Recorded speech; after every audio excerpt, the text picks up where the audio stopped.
रामराम मंडळी, हाय सणो सगळी बरी. आता माझ्या रेसिपी बघून तुम्ही करून खाणार म्हणजे नक्कीच सगळे धष्टपुष्ट असणार. आणि असंच धष्टपुष्ट राहण्यासाठी मी आज तुम्हाला एकदम झणझणीत अशी अंडा करी कशी करायची ते सांगणार आहे. अंडा करी करायला मी अर्धी वाटी सुक्या खोबऱ्याचे काप, 5-6 लसणाच्या पाकळ्या, 2 आल्याचे तुकडे आणि कोथिंबीर मिक्सरला चांगली बारीक करून घेतलेली आहे. गॅसवर कढई ठेवायची, 4 चमचे तेल घालायचं. तेल तापल्यावर त्यामध्ये एक मोठा कांदा बारीक चिरून घालायचा. कांदा परतून घ्यायचा. नंतर त्यामध्ये एक मोठा टोमॅटो चिरून घालायचा आहे. टोमॅटो परतून झाल्यानंतर त्याच्यामध्ये आपण बारीक वाटून घेतलेला मसाला घालायचा.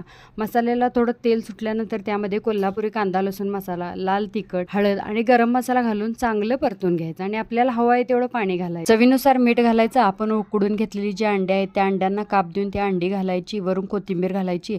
अशा प्रकारे आपली अंडा करी तयार आहे. चला तर मग मंडळी, पटकन अंडा करी खाऊन घ्या आणि माझ्या चॅनलला पण पटकन सबस्क्राईब करा. आवडल्यास लाईक पण करा.